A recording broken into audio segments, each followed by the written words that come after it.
Bismillahirrahmanirrahim. Alhamdulillahi rabbil alamin.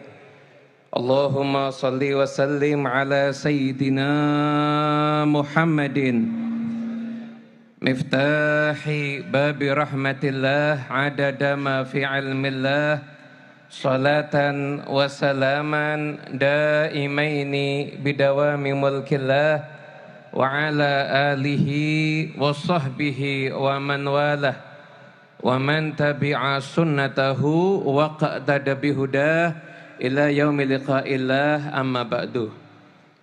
Hadirin yang dimuliakan Allah Subhanahu wa taala, alhamdulillah kita berkumpul bukan karena persamaan kepentingan atau kelompok atau apapun juga, namun kita berkumpul karena cinta yang sama. Kita duduk di tempat ini karena kita cinta dengan kekasih Allah yang kita peringati haulnya di pagi hari ini, Al-Habibil Barakah Al-Habib Husain bin Muhammad bin Tahir Al-Haddad. Ketahuilah cinta inilah yang akan menyelamatkan kita dunia akhirat insyaallah. Majlis hal itu bukan sekedar kita hadir, kumpul dan bubar. Namun majlis hal itu adalah identitas kita semuanya. Kita yang kumpul ada di sini nanti, insya Allah suatu saat yang menggantikan kita duduk di sini adalah anak-anak kita semuanya. Nanti anak kita akan mengajarkan lagi kepada anaknya dan terus seperti itu. Kita lihat para habaib yang hadir di tempat ini, dulu ayah-ayah beliau juga duduk di tempat ini, dan sekarang beliau menggantikan posisi ayahnya untuk duduk di tempat ini. Karena ini bukan sekedar perkumpulan, namun ini adalah identitas untuk kita semuanya. Kalau Anda ingin anak Anda tidak bergeser jalannya, enggak bergeser akidahnya, maka lazimilah majlisnya aulia Allah wassalihin. Maka insya Allah sebagaimana Anda berjalan dan berkumpul di tempat ini, maka tempat ini nanti tempat duduk Anda mungkin suatu saat yang duduk di situ adalah anak Anda, dan mungkin akan mendengarkan dan mengenang bahwasanya Anda pernah duduk di situ dan akan mendoakan Anda semuanya. Habib Husain bin Muhammad bin Tahir Al-Haddad adalah seorang yang luar biasa. Tadi kita dengarkan bagaimana adab beliau, akhlak beliau. Adab beliau kepada kakaknya saja itu enggak pernah duduk bersandar, enggak pernah bicara kecuali diminta untuk berbicara, dan tidak akan pulang kecuali sudah diperintahkan untuk pulang. Adab ini enggak kita temukan dalam diri kita sekalipun sama ayah dan ibu kita. Ini beliau sama kakaknya seperti itu. Kita sama orang tua kita kalau diukur adabnya jauh dibandingkan adabnya Habib Husain kepada kakaknya. Namun ini adalah orang-orang yang luar biasa oleh Allah wassalihin. Akhlaknya, adabnya luar biasa. Beliau punya kepedulian yang sangat besar kepada umatnya Nabi Muhammad SAW. Di antara kisah yang pernah kita dengar dari salah seorang sesepuh yang ada di Solo, Habib Abdullah bin Muhsin As-Segaf, yang menjadi saksi hidup daripada peristiwa ini. Jadi Habib Husain itu setiap ke Solo ada satu rumah yang sudah rutin menjadi tempat bermalam beliau, tempat singgah beliau. Satu hari beliau dengar Sahibul Bait itu ada masalah dengan adiknya. Mungkin belum sampai putus hubungan silaturahmi, baru antara kakak beradik enggak rukun. Itu Habib Husain datang ke Solo dan sengaja tidak datang ke tempat di mana beliau biasa nginap, tapi beliau ke tempatnya yang lainnya. Hanya dengan Habib Husain datang dan tidak menginap di sana, ini Sahibul Bait yang ditinggal rumahnya sama Habib Husain, yang Habib Husain enggak ke sana, itu langsung sedih bersama dengan adiknya, berangkulan, jalan sambil menangis, datang kepada Habib Husain dan menyatakan, Habib, kita sudah berdamai, ayo nginep lagi di rumah kami. Anda bisa bayangkan, mendamaikan orang yang berselisih tapi nggak pakai ucapan. Nggak pakai ucapan, nggak pakai omongan, nggak bawa apapun, hanya dengan bilhal beliau, maka beliau bisa mendamaikan orang yang berselisih. Hadza Al-Habib Husain bin Muhammad bin Tahir Al-Haddad.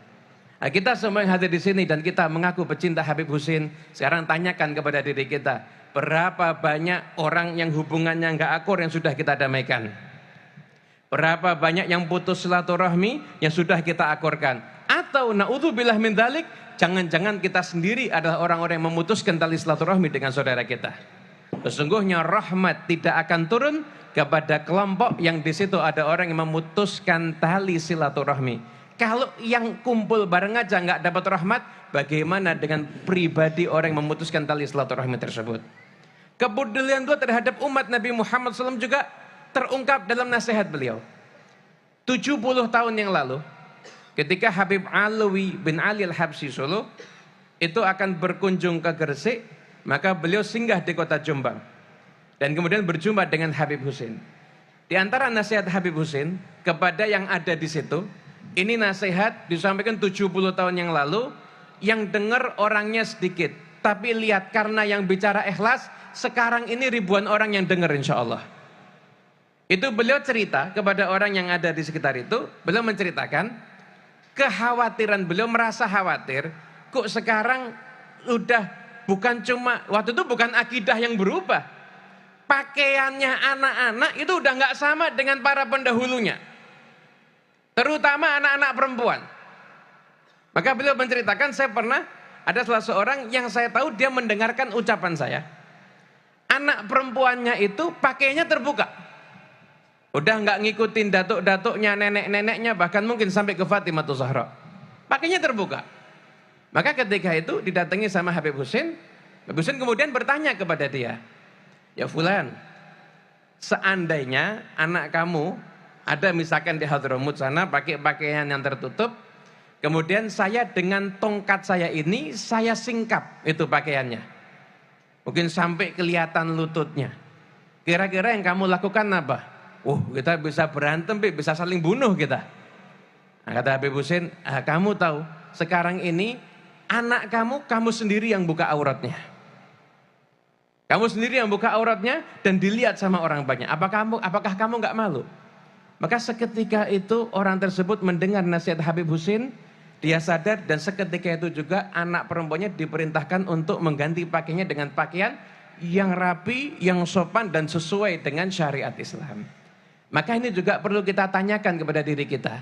Kita yang punya saudari perempuan atau anak perempuan. Kalau kita jalan, anak perempuan kita pakai jilbab, kemudian diambil sama orang lain jilbabnya. Dipaksa untuk dilepas. Kita akan marah, kalau perlu kita siap mati untuk membela anak perempuan kita. Namun yang ada sekarang di pesta-pesta pernikahan, anak perempuan kita sudah buka jilbab, dilihat kepalanya, bahkan kelihatan anggota tubuhnya, dan itu orang tuanya ada dan hanya mendiamkan saja. Seperti kita sendiri yang membuka aurat anak kita dan memamerkannya kepada orang lain. Karena itu, mari kita semua sepulang kita dari majlis hal ini, kita semua insya Allah bukan hanya sekedar orang yang duduk bersama untuk mendengarkan nasihat dan manaqib dari Habib Husin, tapi kita pun juga membuktikan cinta kita kepada Habib Husin. Sampaikan nasihatnya, amalkan nasihatnya, ikuti jejaknya, maka insya Allah sebagaimana kita kumpul di sini mendengarkan nasihat beliau, mendengarkan kisah beliau, nanti kita pun di surga akan berkumpul bersama dengan beliau dan bersama dengan datuk beliau Nabi Muhammad sallallahu alaihi wasallam. Hadza minkum.